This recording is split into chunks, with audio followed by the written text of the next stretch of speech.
ఇప్పుడు బండా బస్తీలో చూసినాము, అక్కడ మహిళల సమస్యలు, మళ్ళీ వాటర్ సమస్యలు, అంటే 6 గ్యారంటీల మీద ప్రభుత్వం ఇస్తున్న హామీల గురించి అక్కడ మాట్లాడించే ప్రయత్నం చేసినాము, మాట్లాడారు ఇక్కడ.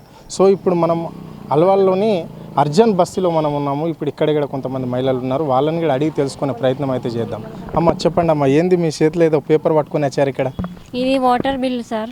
తెలంగాణ ప్రభుత్వం ఉన్నప్పుడు మాకు అసలు వాటర్ బిల్లే రాలేదు సార్. ఇప్పుడు కాంగ్రెస్ ప్రభుత్వం వచ్చినప్పటి నుంచి మాకు 40,000 వాటర్ బిల్ వేశారు సార్. 40,000 సార్. అది ఇంట్రెస్ట్ వేశారు సార్. ఇప్పుడు కట్టమంటున్నారు, కట్టకపోతే అదేంటి మోరీ ప్యాక్ చేస్తామని చెప్తున్నారు, వాటర్ కట్ చేస్తామని చెప్తున్నారు సార్. మా ఇంట్లో హ్యాండిక్యాప్ ఉన్నాడు సార్ మా బాబు, మా ఆయన లేడు. ఇంత బిల్ వేస్తే మేము ఎక్కడికి తీసుకొచ్చి కట్టాలి సార్? కరెంట్ బిల్ 0 బిల్ అన్నారు, ఇక నెలకు 1,200 బిల్ వస్తుంది సార్. ఇంత ఎక్కడ 3 సార్లు అప్లై చేస్తే కూడా అది 0 బిల్ ఇంతవరకు రాలేదు సార్. మా ఆయన చనిపోయి 4 years అవుతుంది, ఇంతవరకు అసలు వీడియో పింఛనే రాలేదు సార్. 3-4 సార్లు అప్లై చేసినా కానీ ఇంతవరకు రాలేదు సార్. 6 పథకాలు మేము అప్లై చేసిన ఒక్కటి కూడా మాకు రాలేదు సార్. గ్యాస్ అన్నారు, గృహజ్యోతి అన్నారు, ఏది రాలేదు సార్ ఇంతవరకు. ఈ వాటర్ బిల్ అయితే మరీ ఘోరం సార్. 40,000 అంటే మేము ఎక్కడి నుంచి తెచ్చి కడతాం సార్? మేము ఇళ్లలో పని చేసుకుని బతికే వాళ్ళం, స్లమ్ ఏరియా ఇది, ఎక్కడికైనా తీసుకొచ్చి కడతాం సార్. మొన్న కట్టమని కట్ చేస్తామని చెప్పేసి 4-5 వస్తే మేము 2,000-1,500 వరకు ఉంటే కడితేనే ఆపిరు సార్. ఇప్పుడు కట్టకపోతే డ్రైనేజ్ బంద్ చేస్తాం, వాటర్ బిల్ కట్ చేస్తామని అంటారు సార్. ఎండాకాలము మా బాబు ఇంట్లో అలా ఉన్నాడు, మా ఆయన లేడు, నా పరిస్థితి ఇది. ప్రతి ఒక్క ఇంటి పెన్షన్ రాకొచ్చింది, ఓకే అమ్మ. మరి మీ బాబు వికలాంగుడు అంటున్నావు, ఆయనకన్నా పెన్షన్ వస్తుందా? ఆయనకు వస్తుంది సార్. ఎప్పుడు కేసీఆర్ ఉన్నప్పుడు స్టార్ట్ అయింది అది, అప్పటి నుంచి అంతే వస్తుంది. ఇప్పుడు కాంగ్రెస్ ప్రభుత్వం వచ్చినప్పటి నుంచి 6,000 చేస్తున్నారు, అది కూడా ఏం రాలేదు సార్. ఇప్పుడు 4,000 వస్తుంది. కేసీఆర్ ఉన్నప్పుడు చేసిందే అదే వస్తుంది, పెరగలేదు సార్. నాకైతే 4 సంవత్సరాలు అయితే మా ఆయన చనిపోయి 2,000 పింఛన్ లేదు, అసలు ₹1 కూడా లేదు సార్. ఆఫీసుల చుట్టూ తిరిగి ఇంకా కామ్ అయిపోయినది తప్ప ఇంకా మాకు ఏ బెనిఫిట్ లేదు సార్. ఏం పని చేస్తావు? నేను ఇళ్లలో పని చేస్తా సార్. ఇళ్లలో పని చేస్తే ఇన్ని బిల్లు, మాకు గ్యాస్ కూడా 500 అన్నారు, అది కూడా ఏం లేదు సార్. ప్రతి ఒక్కటి వాటర్ బిల్ అయితే ఇంటి మీదకి వచ్చి పోర్స్ చేస్తారు సార్ కట్టమని. 40,000 అంటే ఎక్కడి నుంచి తెచ్చి కడతాం సార్? అది పరిస్థితి ఇక్కడ. మాకే కాదు, ప్రతి ఒక్క ఇంటికి ఇదే పరిస్థితి sir. Water bill, current bill, ఏదో ఒక్కరు 100 ఏదో 10 మందికి అట్లా 0 బిల్లు వచ్చి అట్లా క్రియేట్ చేసిరు అంతే. మిగతా 90% మందికి అందరికి బిల్లే వస్తుంది సార్. ఇది సంగతి. ఓకే రైట్ అమ్మా. అమ్మ నీ పేరేం పేరమ్మా? నా పేరు సుకన్య. సార్ మాకు నల్ల బిల్ కోసము చాలా ప్రాబ్లం అవుతుంది. ఇంత పైసలు కట్టుకోవాలంటే మాతోటి కాదు, మేము ఇన్నెల బాసం దమ్ముకొని బతుకుతాము. మళ్ళీ మోరీ బిల్లు ఎంత వచ్చింది చూడు, 22,274 రూపీస్ వచ్చింది, 76 రూపీస్ వచ్చింది. ఇంత కట్టుకోవాలంటే మాతోటి కాదు, మేము ఇళ్ళ బాసం దొనుకొని బతుకుతాము. మళ్ళీ నల్లల బిల్లులు అన్ని ఇంత మోతలు అయితే బాగాలేదు. అంటే ఇప్పుడు కేసీఆర్ ఇచ్చిన మిషన్ భగీరథకు సంబంధించిన వాటర్ బిల్లేనా మీది? అవును. ఇప్పుడు 10 years నుంచి మేము ఫ్రీగా వాడుకున్నాము. ఇప్పుడు కాంగ్రెస్ వచ్చినప్పటి నుంచి మాకు చాలా టార్చర్ పెడుతున్నారు వాళ్ళు. కరెంట్ బిల్ నల్ల బిల్ కట్టాలంటే కట్టాలి, లేకపోతే మోరీ బ్లాక్ చేస్తాము, కరెంట్ ఉండదు, ఏది ఉండదు అని చెప్తున్నారు సార్. బెదిరిస్తున్నారు. అంటే ఓన్లీ అధికారులు బెదిరిస్తున్నారా, లేకుంటే ఇక్కడ ఉండే లోకల్ లీడర్లు బెదిరిస్తలేరు? లోకల్ లీడర్లు కూడా అందరూ మనం అందరం పోయి మాట్లాడదాం అంటున్నారు, కానీ వీళ్ళు మున్సిపల్ వాళ్ళు వచ్చి మమ్మల్ని టార్చర్ పెడుతున్నారు. చెప్పమ్మా నీ పేరు? కల్పన సార్. మాది ఇంటి ట్యాక్స్ ప్రాబ్లం సార్. మాది అది డివైడ్ అది నాకు అర్థం కాలేదు. 40 వచ్చింది, 40,000. నేను ఒక ఆయన మా ఆయన మిస్సింగ్ వెళ్ళిపోయాడు, మా మరిది ఉంటాడు, నేను ఇళ్ళలో పని చేసుకొని బతుకుతా సార్. ఇప్పుడు ఇంటి ట్యాక్స్ కట్టలేను. ఇప్పుడు అది డివైడ్ ఏ విధంగా చేస్తారో నాకు కూడా అర్థమవుతుంది. అంటే మా ప్రభుత్వం ఇచ్చే పథకాలు ఏమేమి వచ్చినాయమ్మా నీకు? కళ్యాణ లక్ష్మి వచ్చింది, కేసీఆర్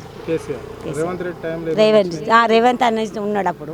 రేవంత్ అనే 1 year అయింది, అట్లా అనేసి ఆపిరేట్. బంగారం వచ్చిందా? లేదు, అది కేసీఆర్ది వచ్చింది కానీ ఈయనది రాలేదు, రేవంత్ రాలేదు. ఏం రాలేదు మాకు.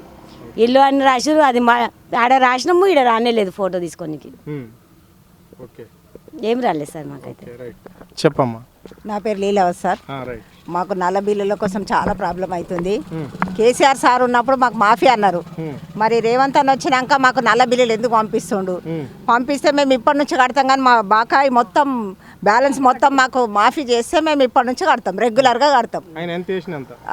ఇప్పుడు ఎంత వేస్తే అంత ఎంత వేస్తే అంటే ఇప్పుడు ఒక నల్ల వాటర్ బిల్లుకు మీటర్ పెట్టి పెడితే ఎంత వేస్తే అంత కడతాం, మంత్లీ కట్టుకుంటాం. కానీ ఇంత బ్యాలెన్స్ 21,000 రూపీస్ పడితే మేము ఏడికెళ్ళి కడతాం సార్ చెప్పు. మేము అర్జెంట్ బస్సు లోకల్ బస్సు మేమేమో హై లెవెల్లో లేము, మేము మా డ్యూటీలు లేవు, గవర్నమెంట్ డ్యూటీలు లేవు, మా పిల్లలకి ఏం లేవు, మేము కూడా పనులు చేసుకొని బతుకుతాం. మాకు నల్ల బిల్లులు మాఫీ చేయాలా, ముందు బకాయి అంతా మాఫీ చేయాలి, ఇప్పటి నుంచి కట్టమంటే కడతాం. మేము మాకు వచ్చి మోరీలు బంద్ చేస్తాము, నల్లలు కట్ చేస్తాము అంటే మేము ఏడికెళ్ళి ఏం తాగుతాం సార్ చెప్పండి, ఏం తాగుతాం మేము? అందుకే మాకు అదొకటి చేయాలని మేము కోరుతున్నాం. మరి ప్రభుత్వం ఇచ్చే 6 గ్యారంటీలలో నీకు ఏమేమి వచ్చినాయమ్మా? నాకు ఏది రాలేదు సార్. నాకు పెన్షన్ అప్పటి నుంచి వస్తుంది, విడియో పెన్షన్. మా ఆయన చనిపోయి 26 సంవత్సరాలు అవుతుంది. నాకు 2,000 పెన్షన్ వస్తుంది. నాకు ఏం రాలేదు ఇంకా. ఇల్లు దాని ఫోటో తీసుకున్నది, దాన్ని కూడా ఇంకేం రాలేదు. అంటే ఇప్పుడు నీకు 4,000 రావాలి కదా పెన్షన్? ఇస్తలేరు, 4,000 ఇస్తలేరు, 2,000 ఇస్తారు. 2010 గ్యాస్ మాఫీ కాలేదు, ఏది కాలేదు. కరెంట్ బిల్లు మాఫీ కాలేదు, గ్యాస్ మాఫీ కాలేదు, అన్నీ వస్తున్నాయి రెగ్యులర్గా, అన్నీ కడుతున్నాం. కానీ ఇగో ఇంత పంపించారు. ఇప్పుడు 21,555 రూపాయలు ఉన్నాయి. మళ్ళీ మేము ఇంకా రెగ్యులర్గా కట్టినాక కూడా ఇంత బిల్లులు వచ్చినాయి. ఇప్పుడు మేము మాఫీ అన్నప్పుడు మేము ఆపేసినాం సార్, లేకుంటే అప్పటి నుంచి కూడా రెగ్యులర్గా కడుతుంటిమి. మా రికార్డులు చూసుకోండి, మా అర్జెంట్ బస్సు రికార్డులు చూసుకోండి. ఈ కాంగ్రెస్ పీరియడ్ నుంచి మాకు ఏదన్నా వచ్చి మా లోకల్లో చూసుకొని అది చేసుకోండి. మాది లోకల్లో చూసుకొని వీళ్ళు ఎట్లుండ్రు పరిస్థితి, దాన్ని బట్టి మాకు కొంచెం ఇది మొత్తం తగ్గిస్తే మేము ఇప్పటి నుంచి రెగ్యులర్గా కట్టుకుంటాం. నల్ల బిల్లుల కోసం చాలా ప్రాబ్లం ఉంది. ట్యాక్సీలు కూడా చాలా పంపిస్తారు సార్. మాది లోకల్ ఏరియా, మా ఏరియాని బట్టి మాకు కొంచెం దయచేసి చూడాలని మేము కోరుతున్నాం సార్లు, అంతే. ఓకే, అంతే సార్. పెద్ద మనిషి ఏం పేరు నీ పేరు? నా పేరు గంపల పాండు సార్. గంపల పాండు, గ్రామకంఠం ఇది. ఓల్డ్ అల్వాల్ అర్జన్ బస్తీ, మల్కాజ్గిరి ఏరియా. ఇంతకు మొదలు కేసీఆర్ ఉన్నప్పుడు మాకు అన్ని ఫ్రీ వచ్చినాయి సార్, అన్ని ఫ్రీ వచ్చినాయి, మంచిగా ఇది చేసిండు. మాకు గ్రామకంఠంలో ప్రతి ఇల్లు ఇస్తామని అన్నారు. గరీబులకు పెంకల ఇల్లు ఇస్తామని అన్నారు. ఆ పెంకల ఇల్లు లేవు, ఇన్కోర్ చేసుకున్నారు. ఇన్కోర్ చేసుకొని మాకు కార్డులు వచ్చినాయి. కార్డులు వచ్చినాక మున్సిపాలిటీలు మాకు ఇన్కోర్ చేసుకున్నారు. మాకు కార్డుల కోసానికి ఇది చేసినాము, మేము పోయినాము. మాకు ఇంతకు మొదలు వాళ్ళు వచ్చిర్రు, మేము పోయినాము, మేము కనుక్కున్నాము. ఈయన వచ్చినాక కాంగ్రెస్ ప్రభుత్వం వచ్చినాక మాకు ఏది ఇంత మట్టుకు ఏమి రాలేదు సార్. మాకు అది ప్రాబ్లం, వేరేది ఏమి ప్రాబ్లం లేదు మాకు. పెన్షన్ వస్తుందా? పెన్షన్ లేదు సార్. నాకంటే చిన్నలోకి వస్తుంది. నేను పోతుంటే నేను పోయి ఇది చేసుకుంటే అది నా ఆధార్ కార్డులో తక్కువ ఉన్నది సార్. ఆధార్ కార్డు కోసం నేను వస్తున్నా, మీరు ఇది తప్పున్నది, మీరు ఇన్కోర్ చేసుకోవాలి, అది చేసుకోవాలని అన్నారు. మున్సిపాలిటీలో పోయేసి వస్తున్నారు, ఈ సేవ కాడికి పోయేసి వస్తున్నా సార్. నాకు పింఛన్ లేదు, ఏం లేదు సార్. మరి ఎట్లుంది ఈ 15 నెలల పాలన? ఎట్లుంది Revanth Reddy sir? Waste sir, ఇది వేస్ట్. కాంగ్రెస్ ప్రభుత్వమే వేస్ట్ సార్. మీరేమన్నా అనుకోరు, కాంగ్రెస్ ప్రభుత్వమే వేస్ట్. మాకు తెలంగాణ కావాలి, తెలంగాణ కోసానికి మేము పోరాడతాము, మేము ఇది చేస్తాం సార్, అంతే. ఇది పరిస్థితి. అర్జన్ బస్తీకి సంబంధించిన వాళ్ళు చాలా పేదవాళ్ళు ఉంటారు. అంటే ఇలా అంతా మొత్తం అర్జన్ బస్తీ అంటేనే ఎస్సీలు ఉండే బస్తీ. అంటే ఇక్కడ చాలామంది పూర్ ఫ్యామిలీస్, అంటే వీళ్ళు ఏదో అడ్డల మీద పని చేసుకుంటోళ్ళు లేదా పాష్ పనులు చేసుకుంటోళ్ళు, చిన్న చిన్న కంపెనీలలో పని చేసుకునే వాళ్ళ పరిస్థితి. ఈమెకు భర్త లేడు. ఇక్కడ 40,000 చిల్లర ఇక్కడ బిల్లు ఏంది, వాటర్ బిల్లు, మిషన్ భగీరథ వాటర్కి సంబంధించి 40,000 బిల్లు. ఏ ప్రభుత్వం అన్న ఎవరికన్నా చూసి మినిమం ఆమె బ్యాక్గ్రౌండ్ ఏందనే విషయం అన్న తెలుసుకొని వేయాలి కదా. ఇక్కడ వాటర్ అధికారులన్నా కావచ్చు, లేకుంటే ఇంకెవరన్నా ప్రభుత్వ అధికారులు, ఆమె బ్యాక్గ్రౌండ్ ఏంది, ఆమె భర్త ఏం చేస్తాడు, వాళ్ళ పిల్లలు ఏం చేస్తారు, ఆమెకి ఇల్లు ఎంత ఉంది అని ఇలాంటివి అన్న చూసుకొని వేయాలి కదా. ఆమె విధాంతరాలు, ఆమెకు భర్త లేడు. సో ఇక్కడ 40,000 బిల్లు వేస్తే, ఆమెను బెదిరిస్తే, ఎవరో సంబంధించిన వాళ్ళు వచ్చేసి వాటర్ బోర్డుకు సంబంధించిన వాళ్ళు వస్తే ఒక 2,000 రూపాయలు ఆమె దాచుకున్న డబ్బులు ఇవ్వడం అనేది జరిగిందని చెప్పింది. అంటే వాళ్ళ కొడుకు వికలాంగుడు అంట, ఆమెకా పెన్షన్ లేదు, భర్త చనిపోతే. వాళ్ళ కొడుకు 4,000 పెన్షన్ మాత్రం వస్తుంది. ఇక్కడ రేవంత్ రెడ్డి ఇస్తానా 6,000 పెన్షన్ రాకొచ్చింది. ఇప్పటికీ ఆ మహిళకు, ఒంటరి మహిళకు ఏవి కూడా ఇక్కడ ప్రభుత్వం ఇచ్చే 6 గ్యారంటీలలో ఏదో ఒకటి కూడా నాకు ఆ పథకం అందలేదు అని చెప్తున్నది. ఈమె ఇప్పుడు 40,000 రూపాయలు ఎక్కడికి వెళ్ళి కట్టాలి? ఈమె ఎందుకు కట్టాలి అంటే, ఇప్పుడు గత ప్రభుత్వంలో మిషన్ భగీరథ వాటర్ అందరికీ ఉచితం అన్నారు, లేదంటే 2,000 నల్లకు నెలకు 200-500 రూపాయలు ఇవ్వమన్నారు. అట్లా ఇవ్వడానికి వాళ్ళు సిద్ధమే ఉన్నాం. ఇప్పటి నుంచి మీరు 15 నెలల నుంచి ఈ రాష్ట్రాన్ని పాలించారు, ఇప్పటి నుంచి మా లెక్కలు తెలిపితే మేము ఇవ్వడానికి మేము సిద్ధంగా ఉన్నామని చెప్పేసి ఈ బస్తీ వాసులు అంటున్నారు. సో గత ప్రభుత్వం మాకు ఫ్రీగా ఇచ్చిన దాని మీద మేము ఎందుకు ఇవ్వాలి అని చెప్పేసి వాళ్ళు అనడం అనేది అయితే జరుగుతుంది. ఇది ఈ అమ్మ పరిస్థితి. ఇంకో అమ్మ విషయానికి వస్తే 22,000 ఎక్కడి నుంచి తెచ్చిస్తుంది ఈమె పెద్ద ఆవిడ. వాళ్ళ హస్బెండ్ చనిపోయి కూడా దాదాపుగా 22 సంవత్సరాలు అయిపోయిందని చెప్తుంది ఆమె. ఈమె ఈ వయసులో యాడికెళ్ళి తెచ్చేయాలి 22,000? ఆమెకు వచ్చే పెన్షన్ ఎంత? ఆమె చేసే పని ఏంది? ఇవన్నీ పరిగణలోకి తీసుకొని ఇక్కడ అధికారులే కావచ్చు, లేకుంటే వాటర్ బోర్డుకి సంబంధించిన వాళ్ళు కావచ్చు, ఇక్కడ మోటార్ బంద్ చేస్తాం మీరు ఉండకుండా అంటే ఇక్కడ నుంచి ఇక్కడ పుట్టినోళ్ళు, ఇక్కడ పెరిగినోళ్ళు, ఈ ఊరోళ్ళు వాళ్ళు ఎక్కడికెళ్ళో మనం అధికారులమై వచ్చేసి వాళ్ళని బెదిరించడము ఇది పద్ధతి కూడా కాదు. అంటే ఏ ప్రభుత్వం కూడా ఇట్లా చేయలేదు, రేవంత్ రెడ్డి సర్కార్ మాత్రమే ఇట్లా చేస్తుంది అని చెప్పేసి వాళ్ళు ఆరోపించడం అనేది జరుగుతుంది. అంటే గత ప్రభుత్వం 10 ఏళ్ళు పాలించింది, 10 ఏళ్ళల్లో మాకు ఎలాంటి ఇబ్బంది లేదు, కష్టాలు వాళ్ళేమో మాకు ఇస్తే తీసుకున్నాం, ప్రభుత్వాన్ని అడగలేదు, అడిగింది ఇస్తా అన్నది ఇచ్చారు తీసుకున్నాం. సో మేము అడిగిందే ఇస్తామని అనేక హామీలు ఇచ్చారు, హామీలు ఒక్కటి కూడా నెరవేర్చకుండా మాలాంటి పేదోళ్ళ మీద, అందులో మా దళిత బస్తుల మీద ఎందుకు ఇంత కక్ష అని చెప్పేసి వాళ్ళు ఆరోపించడం అనేది అయితే జరుగుతుంది. ఇది ఈ అవ పరిస్థితి. ఇంకో అక్క విషయానికి వచ్చేసి ఈ మీద కూడా 2,022 చిల్లర ఉంది, 22,000 చిల్లర ఉంది. ఇది 22,000 చిల్లర ఉంది. ఈమెది చూస్తే ఈమె పరిస్థితి ఇది.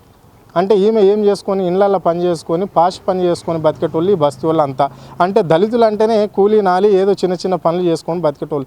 ఇలాంటి వారి మీద జులుం చూపించడం ఏంది? అంటే మీ వాటర్ కలెక్షన్ కట్ చేస్తాము, కరెంట్ కట్ చేస్తాము, లేదంటే మీకు మోరీలు కట్ చేసేస్తాము, ఇవన్నీ డ్రైనేజీ లేకుండా చేస్తాము అని చెప్పేసి వాళ్ళని బెదిరించి వసూలు చేసుకుంటున్నారట. మరి వాళ్ళు నిజమైన అధికారులా లేకుంటే ఎక్కడి నుంచి అన్న వచ్చిన ఫేక్ వాళ్ళకి కూడా అంతు చిక్కడం లేదు. అంటే వాళ్ళు చదువుకోరు కదా, వాళ్ళు పేదోళ్ళు కదా, వాళ్ళకి ఏం తెలియదు కదా. ఎవరు వచ్చినా పాయింట్ బూషోటే వేసుకొని వస్తే అమ్మ నీది గిది పరిస్థితి అంటే వాళ్ళు కూడా ఇట్లా తలుపే పరిస్థితి వీళ్ళది కనిపిస్తుంది. ఇక్కడ ఈ బస్తీ పరిస్థితి మొత్తం అట్లనే కనిపిస్తుంది. ఇలాంటి వాళ్ళను అధికారులు ఇప్పటికైనా మీరు గుర్తుంచుకోండి. సీఎం గారు ఇలాంటి పేద బస్తీ వాళ్ళ మీద ఇప్పటికైనా మీ అధికారులకు ఒక విషయం చెప్పండి. వాళ్ళు కట్టమని అంటలేరు, మీరు నీళ్ళ బిల్లు కట్టాలన్నా కరెంటు బిల్లు కట్టాలన్నా మాకు మాఫీ చేయలేరు కదా, చేయకుండా మేము కరెంటు బిల్లు అయినా కట్టడానికి మేము సిద్ధంగా ఉన్నాము, నీళ్ళ బిల్లు అయినా కట్టడానికి సిద్ధంగా ఉన్నాము. మీ అధికారం ఎప్పుడైతే 15 నెలల నుంచి వచ్చిందో ఆ 15 నెలల నుంచి ఆ పాలన మీరు ఎప్పుడైతే చేసారో అప్పటి నుంచి మేము ఇవ్వడానికి సిద్ధంగా ఉన్నాం తప్ప కానీ గత 10 ఏళ్ళ నుంచి మేము దాగిన నీళ్ళ గురించి మీరు లెక్క కడితే మేము యాడికెళ్ళి ఇవ్వాలి, మాకు మిగిలేది ఒక విషం డబ్బనే తాగి సచ్చుడు తప్ప మాతో పైసలు లేవు అని చెప్పేసి వాళ్ళు అర్జున్ బస్సుకి సంబంధించిన వాళ్ళు క్లియర్గా చెప్పడం అనేది అయితే జరుగుతుంది. కెమెరా పర్సన్ ప్రవీణ్తో హరుణ్, ఆద్య టీవీ, హైదరాబాద్.